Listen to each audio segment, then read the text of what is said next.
Ce segment vous est présenté par Mise au jeu plus. Découvrez nos cotes plus avantageuses en ligne. Je suis maintenant rejoint par le pronostiqueur Stéphane Monod. Steph, comment ça va? Ça va. Écoute, je pense que mes paris ont tellement mal été la semaine passée que j'ai fait fuir François Étienne. Ben, c'est un peu ça qui arrive, puis dans ce temps-là, ben, c'est moi qui envoie pour manger la volée ou relancer les troupes. Toi, t'es comme mon porte-bonheur. T'es là pour me relancer dans la bonne direction. Vous le voyez la semaine dernière, ça allait être un petit peu moins bien. Les 3 paris n'ont pas passé.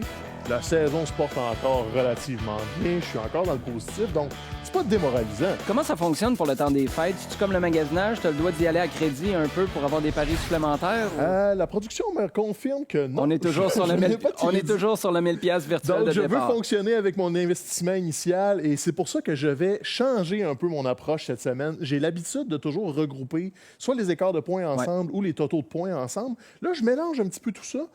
Parce qu'il y a des paris que je trouvais plus intéressants ensemble dans la mesure où j'aimais mieux les lignes. Donc, je brasse tout ça. Peut-être que ça va marcher. Regardons justement ton premier pari, Stéphane. Un match d'abord Chicago-Green Bay aux enjeux importants, incluant la météo. Oui, un gros match de division à Lambeau Field. Et si vous ne le savez pas, il va y avoir de la neige à Lambeau Field. Beaucoup de neige. Et ça veut dire un match probablement défensif. Ça va être glissant, ça va être chaotique. Et en plus, les Bears débarquent à Green Bay avec une séquence de 3 victoires et une attaque qui a repris du mieux. Hakeem Nicks revient aussi pour mettre de la pression sur Aaron Rodgers. Donc, je m'attends à un match serré. C'est pour ça que je prends les points. Plus 4,5 pour les Bears. Je pense qu'on va avoir un bon petit match. Et de l'autre côté de la clôture, si on se dirige à Buffalo, qui reçoit les Steelers de Pittsburgh, c'est la ligne de total de points la plus basse depuis des années en paris sportif. 36,5 points. 2 des meilleures défensives de la NFL. Ouais, c'est ce que j'allais te demander. Ça nous dit quoi, ça? C'est que les deux équipes sont bonnes défensivement ou que tout le monde est sur le frein à main en attaque?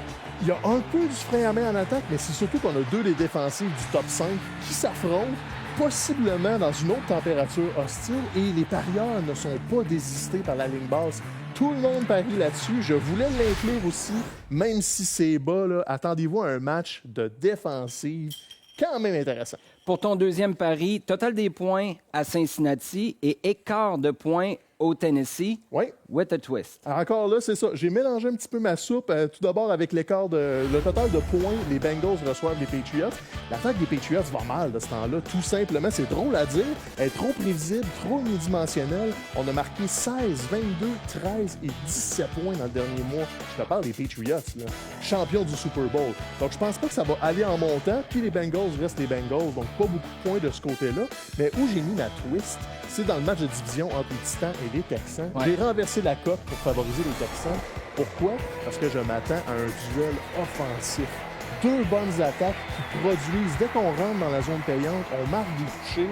Donc, je pense que les Texans vont avoir le dernier mot. Fait que je les voulais favoris et ça booste ma cote un petit peu qu'on remet à tête. Et finalement, pour ton troisième pari, tel un quart d'expérience, tu restes dans la pochette, tu gardes le focus sur ton plan de match initial parce que les données ont changé depuis. Oui, les données ont changé. Je vous parlais des Patriots contre les Bengals tout à l'heure. J'avais parié contre le total de verges d'Andy Dalton, mais la ligne a changé cette semaine. Des parieurs aimaient tellement ça qu'ils ont massivement misé sur cette ligne-là, mais je la conserve, même si on a descendu le total de verges. Tu la conserves, mais toi, tu as mis ton argent à quand? Moi, j'ai mis mon argent avant, mercredi. Donc, c'est un petit exemple. Magasinez vos cotes. Des fois, au début de semaine, il y a des avantages à avoir, que ce soit sur l'Auto-Québec ou même attendez dimanche matin.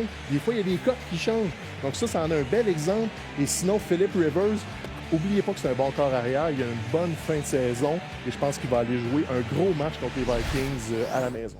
Magasiner de bonheur, c'est le conseil du jour du pronostiqueur. Exactement. En même temps, quand vous trouvez ce que vous voulez, achetez. Exactement. N'hésitez pas.